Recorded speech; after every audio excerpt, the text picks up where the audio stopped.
1991 का 16 नवंबर मुंबई अपने रोजमर्रा के शोर शराबे में डूबी हुई थी।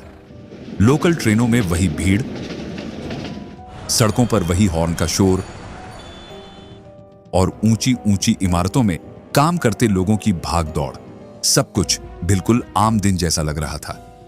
लेकिन उसी दिन लोखंडवाला कॉम्प्लेक्स के एक फ्लैट में कुछ ऐसा होने वाला था जो मुंबई के अंडरवर्ल्ड और पुलिस इतिहास में हमेशा के लिए दर्ज हो जाता।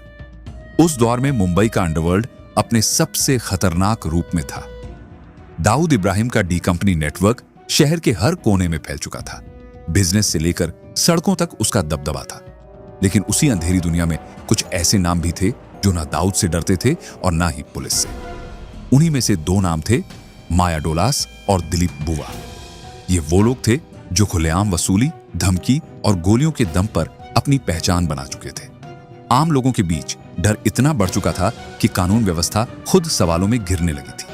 फिर आता है वो दिन, 16 नवंबर 1991। मुंबई पुलिस की एंटी टेरर स्क्वाड यानी एंटी टेररिज्म स्क्वाड को खबर मिलती है कि माया डोलास और दिलीप बुवा अपने साथियों के साथ स्वाति बिल्डिंग के एक फ्लैट में छिपे हुए हैं। सूचना मिलते ही पुलिस हरकत में आती है। एसीपी ए खान के नेतृत्व में पूरी टीम मौके पर पहुंचती है और इमारत को चारों तरफ से घेर लिया जाता है। लाउडस्पीकर पर आवाज गूंजती है, हथियार डाल दो, खुद को सरेंडर कर दो। लेकिन अंदर से जवाब आता है गोलियों की बारिश में। अचानक पूरा इलाका थर्रा उठता है। जो जगह कुछ देर पहले तक शांत थी, वो देखते ही देखते जंग के मैदान में बदल जाती है। लोग घबराकर अपने घरों में बंद हो जाते हैं, खिड़कियां झट से बंद हो जाती हैं और हर तरफ सिर्फ गोलियों की आवाज गूंजने लगती है। ये मुठभेड़ 1-2 मिनट नहीं, बल्कि पूरे 4 घंटे तक चलती है। पुलिस की तरफ से सैकड़ों गोलियां चलाई जाती हैं। आखिरकार माया डोलास, दिलीप बुवा और उनके साथ मौजूद बाकी 7 अपराधी ढेर कर दिए जाते हैं। लेकिन कहानी यहीं खत्म नहीं होती। असली विवाद तो इसके बाद शुरू होता है। मामला इतना बढ़ गया कि सरकार को इसकी जांच के लिए मजिस्ट्रियल इंक्वायरी तक बैठानी पड़ी। इस पूरे घटनाक्रम ने पुलिस की छवि पर गहरे सवाल खड़े कर दिए। सबसे चौंकाने वाली बात यह थी कि उसी फ्लैट में एक पुलिस अधिकारी भी मौजूद था जो इन गैंगस्टर्स के साथ देखा गया था और वो भी इस मुठभेड़ में मारा गया। आखिर वो वहां क्या कर रहा था? ये सवाल लोगों के दिमाग में गूंजता रहा। बाद में इस पूरे घटनाक्रम पर फिल्म भी बनी, लेकिन वो भी विवादों से बच नहीं सकी। इस घटना ने न सिर्फ अंडरवर्ल्ड की सच्चाई को उजागर किया, बल्कि सिस्टम के अंदर छिपी दरारों को भी सामने ला दिया। तो आखिर उस दिन ऐसा क्या हुआ था कि एक रिहायशी इलाका जंग का मैदान बन गया? क्यों पुलिस पर ही सवाल उठे?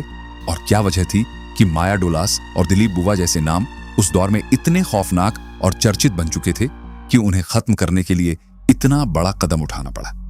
यही वो कहानी है जो आज भी लोगों के मन में कई अनसुलझे सवाल छोड़ जाती है।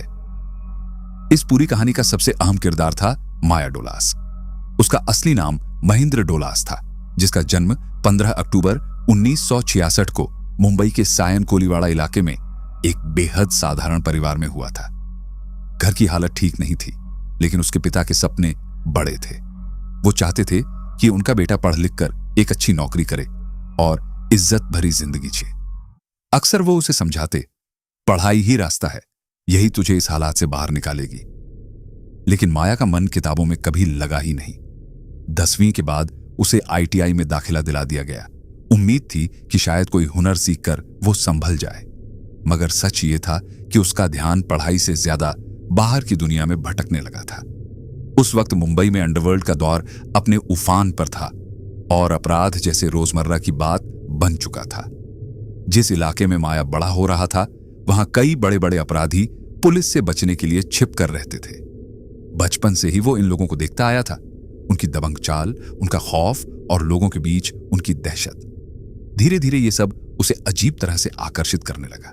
उसे लगने लगा कि यही असली ताकत है। जैसे जैसे उम्र बढ़ी, वैसे वैसे उसका झुकाव इस अंधेरी दुनिया की तरफ बढ़ता गया। 1982 में उसने ITI का कोर्स पूरा तो किया, लेकिन आगे पढ़ने का कोई इरादा नहीं था। उसी दौरान जब वो महज 16 साल का था, उसकी बेखौफ प्रवृत्ति ने कुछ लोगों का ध्यान खींच लिया। इस लड़के में दम है, ऐसी बातें होने लगीं और फिर उसे अशोक जोशी के गैंग में शामिल कर लिया गया। उस समय अशोक जोशी का गैंग कंजूर मार्ग से लेकर विक्रोली तक अपना दबदबा बनाए हुए था। गैंग में रहते हुए माया ने अपराध की बारीकियां सीखी, कैसे डर बनाना है, कैसे लोगों को झुकाना है और कैसे सिस्टम को चुनौती देनी है। धीरे धीरे वो खुद भी वसूली के काम में उतर गया। फोन पर धमकियां देना, बिल्डर्स और बिजनेसमैन से हफ्ता वसूलना, ये सब उसके लिए आम बात बन गई थी। इसी दौरान अशोक जोशी का गैंग बायकुला कंपनी के काफी करीब था। उस गैंग के मुखिया थे रामा नाइक और बाबू रेशीम, जिनका उस समय मुंबई के कई इलाकों में सिक्का चलता था। इस नेटवर्क में कई नाम शामिल थे। अरुण गवली, सदा पावले, किरण वलावलकर, चंद्रशेखर मिराशी और अशोक चौधरी जैसे अपराधी उसी गिरोह से जुड़े हुए थे। इन्हीं के बीच एक नाम और था, दिलीप बुवा। दिलीप बुवा अपनी निशानेबाजी के लिए जाना जाता था। वो उन चुनिंदा शार्प शूटर्स में था जिसे उस दौर में AK-47 जैसी राइफल चलाने का हुनर हासिल था, जो बेहद दुर्लभ माना जाता था। उसका स्वभाव शांत था, लेकिन उसके अंदर की क्रूरता खतरनाक थी। एक बार तो उसने बस स्टैंड पर खड़ी 2 लड़कियों को सिर्फ इसलिए गोली मार दी क्योंकि उसे लगा कि वो उस पर हंस रही हैं। यह घटना उसके खतरनाक मानसिकता को साफ दिखाती थी। चूंकि अशोक जोशी गैंग और बायकुला कंपनी के बीच अच्छे रिश्ते थे, इसलिए दोनों गैंग अक्सर साथ में काम करते थे। इसी दौरान माया डोलास और दिलीप बुवा की मुलाकात हुई। शुरुआत में यह सिर्फ जान पहचान थी, लेकिन धीरे धीरे ये दोस्ती में बदल गई। दोनों की सोच, उनका रवैया और उनका बेखौफ अंदाज, सब कुछ एक जैसा था। अगले 4-5 साल तक ये दोनों अपने अपने गैंग के लिए काम करते रहे और अंडरवर्ल्ड में अपनी पहचान मजबूत करते गए। लेकिन कहानी में असली मोड़ तब आया जब 1987 में एक बड़ी घटना हुई। बायकुला कंपनी के संस्थापक सदस्य बाबू रेशीम के कुछ लोग, जो जैकब सर्कल पुलिस स्टेशन में बंद थे, उनकी हत्या कर दी गई। यह खबर पूरे अंडरवर्ल्ड में आग की तरह फैल गई। यह सिर्फ हत्या नहीं थी, यह सीधी चुनौती थी। और यहीं से कहानी ने एक ऐसा मोड़ लिया जिसने आगे आने वाले घटनाक्रम की नींव रख दी।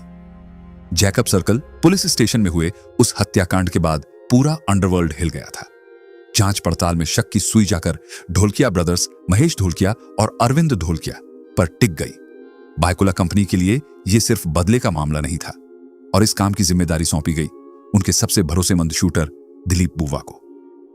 कुछ ही दिनों में दिलीप बुवा ने बिना किसी शोर शराबे के दोनों भाइयों को रास्ते से हटा दिया। उसकी पहचान अब सिर्फ एक गैंगस्टर की नहीं, बल्कि एक खतरनाक शार्प शूटर की बन चुकी थी। उधर उसी वक्त एक और नाम तेजी से उभर रहा था, दाऊद इब्राहिम। उसका मकसद साफ था, मुंबई के अंडरवर्ल्ड पर सिर्फ मेरा राज होगा। इसके लिए वो सीधे पुलिस से संपर्क में रहता, दूसरी गैंग्स को खत्म कराने के लिए हर रास्ता अपनाता। धीरे धीरे डी कंपनी और बायकुला कंपनी के बीच टकराव बढ़ने लगा। दोनों तरफ से चालें चली जा रही थीं और हर चाल में खून की बू साफ महसूस होती थी। कहा जाता है कि डी कंपनी की जानकारी के आधार पर ही मुंबई पुलिस ने बायकुला कंपनी के दूसरे संस्थापक रामा नाइक को एनकाउंटर में मार गिराया। यह घटना जैसे चिंगारी बन गई, जिसने दोनों गैंग्स के बीच खुली जंग छेड़ दी। माहौल इतना गर्म हो चुका था कि हर कदम अब बदले की आग में उठाया जा रहा था। इसी दौरान अशोक जोशी और अरुण गवली ने मिलकर एक बड़ा वार किया। दाऊद के फाइनेंशियल एडवाइजर सतीश राजे को बीच सड़क पर कार में बैठे बैठे खत्म कर दिया गया। यह हमला सीधा दाऊद के दिल पर वार था, लेकिन इसका अंजाम बेहद खतरनाक निकला। दाऊद ने अपने सबसे भरोसेमंद साथी छोटा राजन के साथ मिलकर ऐसा जवाब दिया जिसने पूरे अंडरवर्ल्ड को हिला दिया। एक दिन अचानक अशोक जोशी की कार पर अंधाधुंध फायरिंग शुरू हो गई। गोलियों की बरसात इतनी तेज थी कि करीब 180 राउंड दागे गए। इस हमले में अशोक जोशी और उसके 3 साथी मौके पर ही मारे गए। इसके बाद दाऊद ने अरुण गवली के बड़े भाई किशोर गवली को भी खत्म करवा दिया। यह सिर्फ बदला नहीं था, यह एक साफ संदेश था, जो भी सामने आएगा मिटा दिया जाएगा। इन घटनाओं के बाद बायकुला कंपनी और अशोक जोशी गैंग लगभग टूट चुके थे। अब पूरा बोझ अकेले अरुण गवली के कंधों पर आ गया था। इसी बीच हालात बदलने लगे। माया डोलास और दिलीप बुवा, जो पहले इन गैंग्स से जुड़े हुए थे, अब छोटा राजन के संपर्क में आए। राजन ने उन्हें डी कंपनी में शामिल होने का ऑफर दिया और उन्होंने इसे स्वीकार कर लिया। दोनों की दोस्ती पहले से ही गहरी थी, लेकिन स्वभाव एकदम अलग। माया डोलास तेज, गुस्सैल और दिखावे में यकीन रखने वाला। हर वक्त अपनी ताकत का प्रदर्शन करने में लगा रहता था। अक्सर उसकी जुबान से गालियां निकलती और वो हर किसी को डरा कर रखना चाहता था। वहीं दिलीप बुआ बिल्कुल उल्टा था, शांत, कम बोलने वाला और काम को बिना शोर किए खत्म करने में भरोसा रखने वाला। अगर माया आग था तो दिलीप पानी था। एक बाहर से डर दिखाता था, दूसरा अंदर ही अंदर खामोशी से खेल खत्म करता था। डी कंपनी में शामिल होने के बाद दोनों की जिम्मेदारियां भी उनके स्वभाव के हिसाब से तय हुई। माया डोलास को लोगों को डराने, धमकाने और वसूली करने का काम मिला। वहीं दिलीप बुआ का काम था उन लोगों को सबक सिखाना जो डर से भी नहीं मानते थे। वो बिना शोर के आता और काम खत्म करके चला जाता। दाऊद इब्राहिम ने इन्हें अपने साथ इसलिए जोड़ा था क्योंकि उसका अगला लक्ष्य साफ था, अरुण गवली और अशोक जोशी से जुड़े हर शख्स को खत्म करना। माया और दिलीप पहले से ही उन नेटवर्क्स को अच्छी तरह जानते थे, इसलिए उनसे बेहतर इस काम के लिए कोई हो ही नहीं सकता था। कुछ ही वक्त में दोनों ने अपने पुराने रिश्तों और जानकारियों का इस्तेमाल करते हुए गवली और जोशी से जुड़े लोगों को एक एक करके निशाना बनाना शुरू कर दिया। अंडरवर्ल्ड में एक नई लहर चल पड़ी थी, जहां दोस्ती, वफादारी और डर सब कुछ गोलियों के साए में तय हो रहा था। 17 सितंबर 1989 का दिन था। कंजूर मार्ग में गणपति उत्सव पूरे जोश के साथ मनाया जा रहा था। ढोल नगाड़ों की आवाज, लोगों की भीड़, बच्चे, महिलाएं, हर तरफ खुशी का माहौल था। पूजा चल रही थी, लोग नाच गा रहे थे और सब कुछ बेहद सामान्य और उत्सव जैसा लग रहा था। लेकिन इसी भीड़ के बीच एक खौफनाक साया भी धीरे धीरे अपनी जगह बना रहा था। उसी दिन माया डोलास, दिलीप बुआ और उनके कुछ साथियों को खबर मिली कि अशोक जोशी गैंग के कुछ लोग इस गणपति समारोह में शामिल होने वाले हैं। जैसे ही ये जानकारी मिली, उन्होंने बिना वक्त गंवाए अपनी तैयारी शुरू कर दी। AK-47 जैसे हथियारों से लैस होकर वो मौके पर पहुंच गए और अपने निशाने का इंतजार करने लगे। उनकी आंखें भीड़ में सिर्फ अपने टारगेट को ढूंढ रही थीं। बाकी किसी की मौजूदगी उनके लिए मायने नहीं रखती थी। भीड़ इतनी ज्यादा थी कि आमतौर पर कोई भी शूटर ऐसे मौके पर पीछे हट जाता। वजह साफ थी, इतने लोगों के बीच गोली चलाने का मतलब था मासूम जिंदगियों का खतरा और साथ ही पुलिस के लिए गवाहों की भरमार। लेकिन माया डोलास का स्वभाव अलग था। अगर उसने ठान लिया तो फिर पीछे हटना उसके लिए नामुमकिन था। काम पूरा करके ही लौटूंगा, ये उसकी सोच थी और यही उसे बाकी अपराधियों से अलग बनाती थी। कुछ देर बाद माया की नजर भीड़ में 3 लोगों पर पड़ी। ये तीनों अरुण गवली गैंग से जुड़े हुए थे और आराम से उत्सव का हिस्सा बने हुए थे। माया ने बिना एक पल गंवाए उन्हें नाम लेकर पुकारा। जैसे ही उनकी नजर माया पर पड़ी, उससे पहले कि वो कुछ समझ पाते, गोलियों की बौछार शुरू हो गई। कुछ ही सेकंड में तीनों वहीं ढेर हो गए। लेकिन इस गोलीबारी का अंजाम सिर्फ यहीं तक सीमित नहीं रहा। इस भयानक फायरिंग में 5 निर्दोष लोग भी अपनी जान गंवा बैठे। जो जगह कुछ देर पहले तक खुशी और भक्ति से भरी थी, वहां अब चीख पुकार और अफरा तफरी का माहौल बन चुका था। लोग भागने लगे, बच्चे रोने लगे और हर तरफ डर का साया फैल गया। इस घटना के बाद माया डोलास और दिलीप बुआ का नाम मुंबई में खौफ का दूसरा नाम बन गया। अंडरवर्ल्ड में उनकी हैसियत अचानक बहुत ऊपर पहुंच गई। बाकी गैंगस्टर्स अब माया को माया भाई कहकर बुलाने लगे थे। उसका नाम सुनते ही लोगों के चेहरे पर डर साफ दिखने लगा था।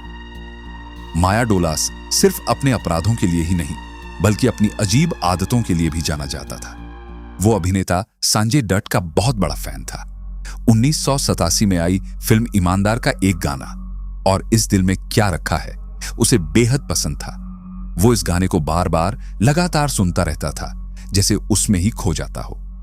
एक बार वो अपने 2 दोस्तों के साथ एक डांस बार में गया। वहां म्यूजिक बज रहा था, लोग नाच रहे थे और माहौल पूरी तरह मस्ती से भरा हुआ था।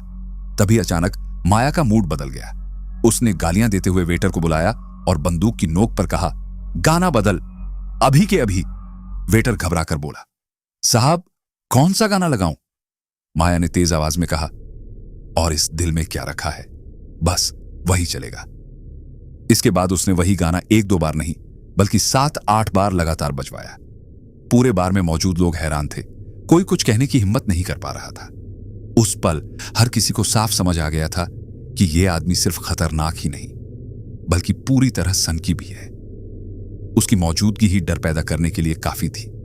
माया डोलास की आवाज ही अपने आप में डर पैदा कर देती थी। लोग कहते थे कि सिर्फ उसका फोन उठते ही दिल की धड़कन तेज हो जाती थी। उसकी बात करने का अंदाज इतना खौफनाक था कि सामने वाला बिना कुछ सोचे झुक जाता था।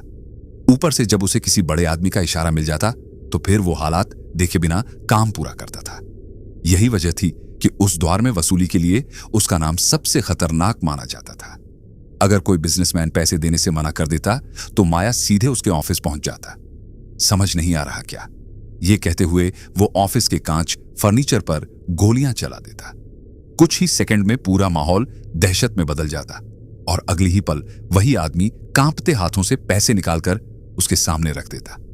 धीरे धीरे हालत यह हो गई कि दाऊद इब्राहिम खुद उसे टारगेट की लिस्ट देने लगा। माया डोलास और दिलीप बुवा मिलकर एक एक नाम को निपटाने लगे। मुंबई में दोनों का ऐसा खौफ फैल गया कि लोग उनका नाम लेने से भी कतराने लगे। उसी वक्त मुंबई में बिसी रैकेट का भी बड़ा चलन था। हर महीने लोग एक तय रकम जमा करते और फिर लकी ड्रॉ में जिसका नाम निकलता उसे पूरी रकम मिलती। लेकिन खेल यहीं खत्म नहीं होता था। जिसे पैसे मिल जाते वो भी अगले कई महीनों तक पैसे जमा करता रहता ताकि सिस्टम चलता रहे। लेकिन कई बार ऐसा होता कि लोग पैसे मिलते ही गायब हो जाते और अगली किश्त देना बंद कर देते। रकम छोटी नहीं होती थी, लाखों और करोड़ों तक पहुंच जाती थी।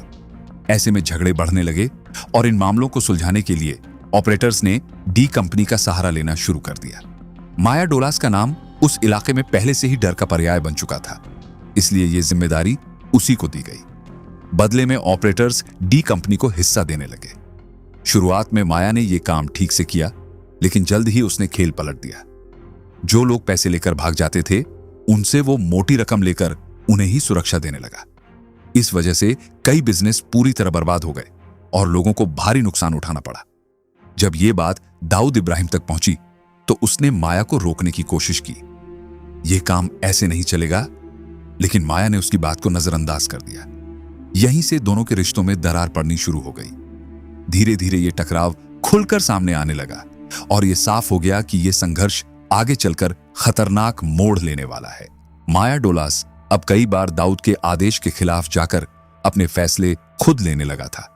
वो अपनी मर्जी से डील करने लगा था, जो दाऊद को बिल्कुल पसंद नहीं था।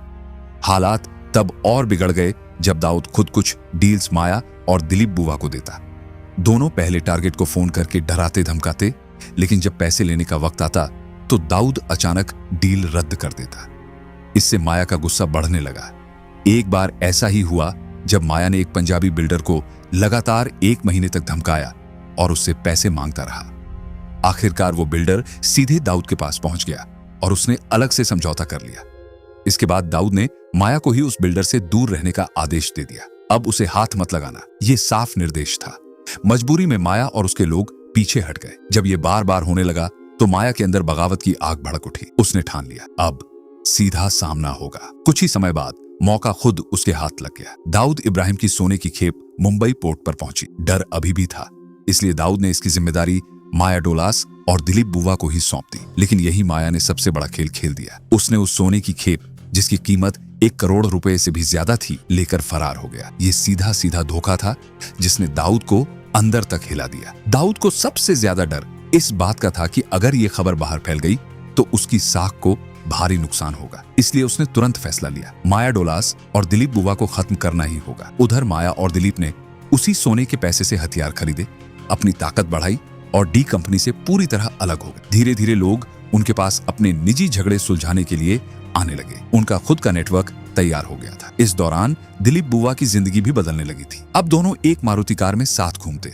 और शहर में अपनी मौजूदगी का एहसास कराते हुए वसूली करते थे। ये सिर्फ पैसे का खेल नहीं रह गया था, ये ताकत और वर्चस्व की लड़ाई बन चुकी थी, जिसमें हर चाल के पीछे मौत का साया मंडरा रहा था। इस तरह ताकत की इस अंधी दौड़ में माया डोलास और दिलीप बुवा ने एक तरफ दाऊद इब्राहिम जैसे बड़े नाम को अपना दुश्मन बना लिया था, तो दूसरी तरफ कई मामलों में वांटेड होने की वजह से पुलिस भी उनके पीछे पड़ी हुई थी। हालात ऐसे हो चुके थे कि बचकर निकलना मुश्किल था। आखिरकार अगस्त 1991 में पुलिस ने माया डोलास को पकड़ ही लिया और उसे जेल भेज दिया गया। ऐसा लग रहा था कि अब उसकी कहानी यहीं थम जाएगी, लेकिन माया डोलास उन लोगों में से नहीं था जो आसानी से हार मान जाए। कुछ ही दिनों बाद जब पुलिस उसे पेशी के लिए मसगांव कोर्ट ले जा रही थी, तभी उसने एक ऐसा कदम उठाया जिसने सबको हैरान कर दिया।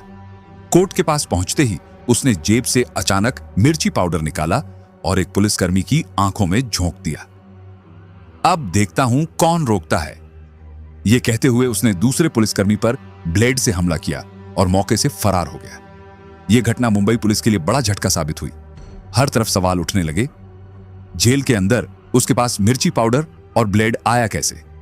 यह सवाल पुलिस की साख पर सीधा वार था। इस घटना के बाद माया डोलास और उसके साथी पुलिस के लिए सिर दर्द बन चुके थे। अब पुलिस किसी भी हाल में उन्हें खत्म करना चाहती थी। उस दौर में मुंबई पुलिस पहले भी कई गैंगस्टर्स का एनकाउंटर कर चुकी थी, जिनमें मनिया सुरवे जैसे नाम शामिल थे। अंडरवर्ल्ड में पुलिस एनकाउंटर का खौफ इतना बढ़ चुका था कि कई अपराधी देश छोड़कर भागने लगे थे। इसी बीच मुंबई पुलिस ने एक नई रणनीति बनाई। अतिरिक्त पुलिस आयुक्त ए खान के नेतृत्व में एंटी टेररिज्म स्क्वाड यानी एटीएस का गठन किया गया। यह भारत का पहला एटीएस था और इसकी जिम्मेदारी साफ थी, माया डोलास और उसके साथियों को ढूंढकर खत्म करना। खान के ऊपर अब यह दबाव था कि वो इस मिशन को किसी भी हालत में सफल बनाए।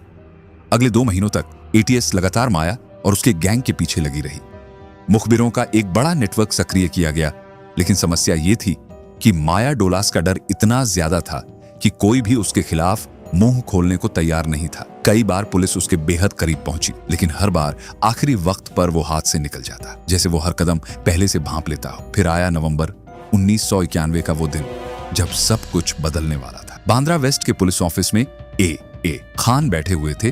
चेहरे पर थकान और निराशा साफ झलक रही थी। कई महीनों से वो माया डोलास, दिलीप बुआ और उनके साथियों के पीछे लगे थे, लेकिन सफलता हाथ नहीं लग रही थी।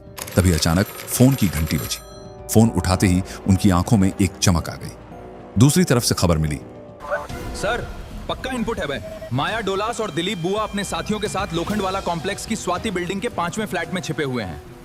यह सुनते ही ए खान ने बिना वक्त गंवाए फैसला ले लिया, आज ही सब खत्म होगा। इसके बाद बांद्रा वेस्ट पुलिस स्टेशन में हलचल मच गई। तुरंत एक स्पेशल टीम तैयार की गई, जिसमें 17 पुलिसकर्मी शामिल थे, 3 इंस्पेक्टर, 6 सब इंस्पेक्टर और बाकी जवान। लेकिन एक बड़ी समस्या सामने थी। स्टेशन में केवल 5 बुलेट प्रूफ जैकेट्स ही उपलब्ध थी, जबकि ऑपरेशन में जाने वाले पुलिसकर्मियों की संख्या 17 थी। फिर भी वक्त कम था और इंतजार का मतलब था मौका खो देना। बिना अतिरिक्त सुरक्षा के ही टीम आगे बढ़ने का फैसला कर लिया गया। करीब 11:30 बजे सुबह पुलिस टीम हथियारों और जरूरी सामान के साथ लोखंडवाला के लिए रवाना हो गई। उन्होंने सिविल कपड़े पहन रखे थे ताकि किसी को उनके ऑपरेशन का शक न हो। हर किसी के मन में एक ही बात चल रही थी, आज या तो ये खेल खत्म होगा या फिर कुछ बहुत बड़ा होने वाला है। उस दिन किसी को अंदाजा नहीं था कि मुंबई के इतिहास में एक ऐसी घटना लिखी जाने वाली है जिसे सालों तक याद रखा जाएगा। कुछ ही देर में ए खान अपनी टीम के साथ लोखंडवाला कॉम्प्लेक्स पहुंच जाते हैं। वहां पहुंचकर वो बेहद बारीकी से स्वाति बिल्डिंग के फ्लैट नंबर 5 का मुआयना करते हैं। यह फ्लैट ग्राउंड फ्लोर पर था और इसके 2 दरवाजे थे। एक सीधे बाहर की तरफ खुलता था, जबकि दूसरा सीढ़ियों की ओर जाता था। इस पूरे सेटअप को समझते ही ए खान ने तुरंत रणनीति बनाई। कोई भी रास्ता खुला नहीं छोड़ना है। उन्होंने साफ निर्देश दिया और अपनी टीम को 3 हिस्सों में बांट दिया। पहली टीम में इंस्पेक्टर ए कावी, झुंझार राव घराल और सुनील देशमुख को रखा गया, जिनका काम बाहर की तरफ खुलने वाले गेट को कवर करना था। दूसरी टीम में प्रमोद राणे, राजा मंडगे और इकबाल शेख थे, जिन्हें सीढ़ियों वाले दरवाजे पर तैनात किया गया। वहीं तीसरी टीम, जिसमें 11 पुलिसकर्मी शामिल थे, दोनों टीमों को बैकअप देने के लिए पूरे कंपाउंड में फैल गई। जैसे ही सब कुछ तय हुआ, पहली और दूसरी टीम धीरे धीरे फ्लैट नंबर 5 के करीब पहुंची। माहौल बेहद तनावपूर्ण था। दिल की धड़कनें तेज थीं, लेकिन हर कोई तैयार था। दरवाजा तोड़ो। आदेश मिलते ही पुलिस ने जोर से दरवाजा तोड़ा और अंदर घुस गई। लेकिन अंदर का नजारा किसी चाल से कम नहीं था। माया डोलास, दिलीप बुआ और उनके 5 साथी पहले से तैयार बैठे थे। जैसे ही पुलिस अंदर घुसी, उन्होंने बिना 1 सेकंड गंवाए गोलियां चलानी शुरू कर दी। अचानक पूरे फ्लैट में गोलियों की आवाज गूंजने लगी। पुलिस और गैंगस्टर्स के बीच अंधाधुंध फायरिंग शुरू हो गई। इसी बीच एक गोली सीधे झुंझार राव घराल को लगती है। उन्होंने बुलेट प्रूफ जैकेट नहीं पहनी थी, इसलिए वो गंभीर रूप से घायल होकर जमीन पर गिर पड़ते हैं। खून तेजी से बहने लगता है। घराल साहब को बाहर निकालो! ये आवाज गूंजती है। वहीं सुनील, देशमुख और इंस्पेक्टर कावी जवाबी फायरिंग करते हैं, लेकिन उसी दौरान एक गोली इंस्पेक्टर कावी के दाहिने हाथ को चीरते हुए निकल जाती है। वो भी घायल हो जाते हैं और मजबूरी में पीछे हटना पड़ता है। घराल को तुरंत अस्पताल भेजा जाता है, लेकिन हालात बेहद गंभीर थे। उधर फ्लैट के अंदर गोलियों की गूंज लगातार बढ़ती जा रही थी। ये कोई सुनसान जगह नहीं थी, बल्कि एक रिहायशी इलाका था। आसपास कई घर और अपार्टमेंट थे। हर तरफ दहशत फैल चुकी थी। लोग अपने अपने घरों में छिप गए थे, खिड़कियां बंद हो चुकी थीं और पूरा इलाका गोलियों की आवाज से कांप रहा था। कुछ ही देर में इस मुठभेड़ की खबर मीडिया तक भी पहुंच गई। कैमरे मौके पर पहुंचने लगे और पूरा एनकाउंटर रिकॉर्ड होने लगा। यह मुंबई पुलिस का ऐसा पहला ऑपरेशन था जो कैमरों में कैद हो रहा था। धीरे धीरे यह खबर पूरे शहर में फैल गई। लोखंडवाला में जबरदस्त एनकाउंटर चल रहा है। इस बीच पुलिस के 2 जवान घायल हो चुके थे, लेकिन ऑपरेशन रुका नहीं। खान ने तुरंत मुख्यालय से अतिरिक्त फोर्स बुला ली। बाहर से लगातार लाउडस्पीकर पर आवाज दी जा रही थी, माया डोलास, दिलीप बुआ, सरेंडर कर दो। लेकिन अंदर से सिर्फ गोलियों की आवाज ही जवाब बनकर आ रही थी। मुठभेड़ काफी देर तक खिंच चुकी थी। दोनों तरफ से धैर्य और ताकत की परीक्षा हो रही थी।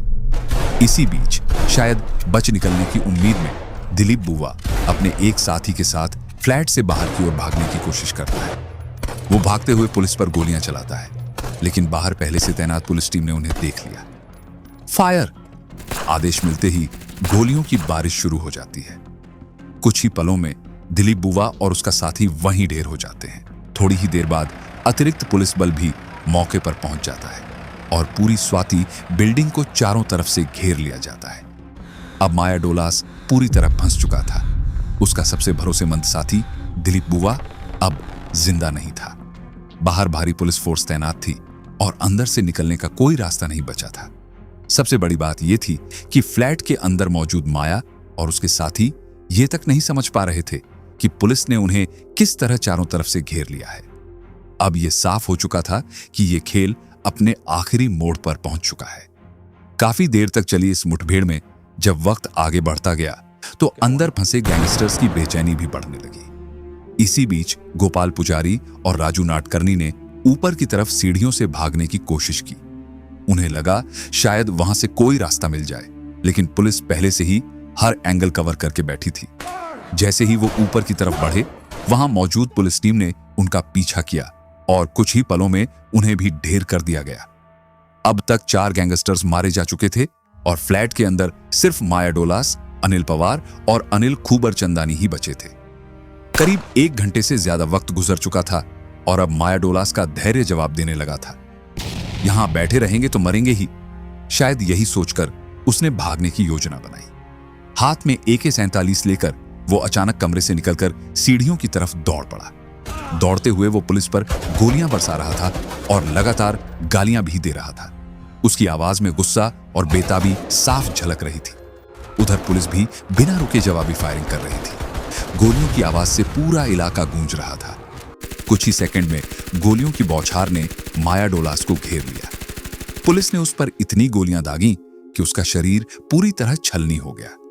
कहा जाता है कि उसे दर्जनों गोलियां लगी और वहीं उसकी मौत हो गई। उसके गिरते ही फ्लैट के अंदर बचे अनिल पवार और अनिल खूबरचंदानी भी फायरिंग की चपेट में आ गए। दोनों को कई गोलियां लगीं और वो भी वहीं खत्म हो गए। फ्लैट नंबर 5 का हाल किसी युद्ध भूमि से कम नहीं था। दीवारों में गोलियों के निशान, टूटी हुई टीवी स्क्रीन, हर तरफ खून और बिखरा हुआ सामान, जैसे वहां कुछ ही घंटों में सब कुछ खत्म हो गया हो।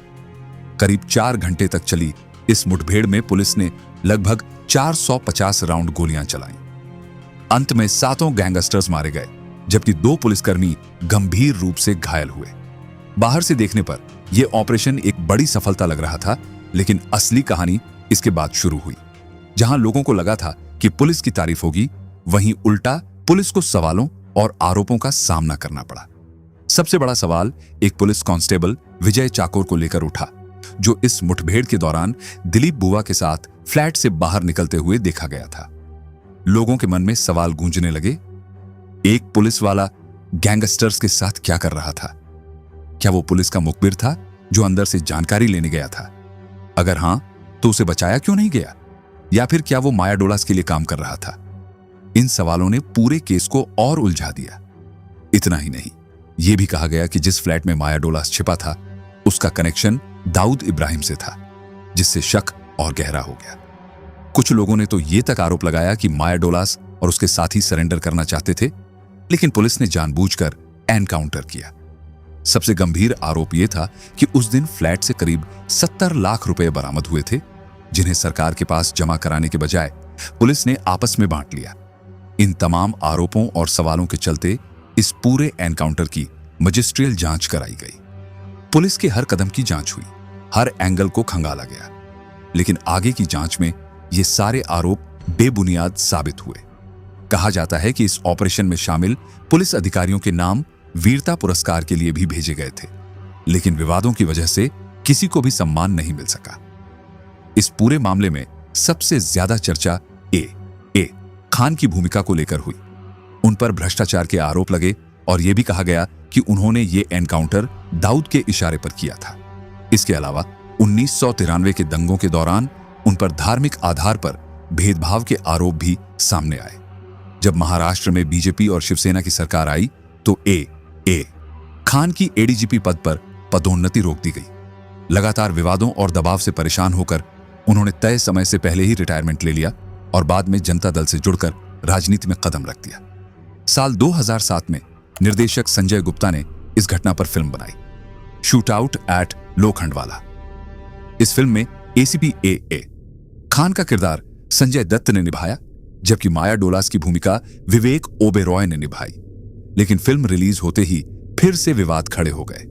फिल्म में दिखाया गया कि माया डोलास की मां उसे अपराध की दुनिया में आगे बढ़ने के लिए प्रेरित करती थी, जबकि असल जिंदगी में उसकी मां रत्न प्रभा डोलास ने इस बात को गलत बताया। उन्होंने कहा, मैंने हमेशा उसे पढ़ने लिखने के लिए ही कहा था। इस मामले को लेकर फिल्म को रोकने के लिए कोर्ट तक मामला पहुंचा, लेकिन कोर्ट ने फिल्म पर रोक नहीं लगाई और वो सिनेमाघरों में चलती रही। शायद यही वजह है कि इतने सालों बाद भी लोखंडवाला एनकाउंटर की कहानी लोगों के बीच जिंदा है। ये सिर्फ एक मुठभेड़ नहीं थी, बल्कि सवालों, रहस्यों और विवादों से भरी एक ऐसी घटना थी जिसने मुंबई के इतिहास में अपनी अलग पहचान बना ली। अगर आपको ऐसी ही सच्ची और चौंकाने वाली कहानियां जानना पसंद है तो जुड़े रहिए रिवीलिंग आइज के साथ, क्योंकि यहां हर कहानी के पीछे छुपा सच सामने आता है।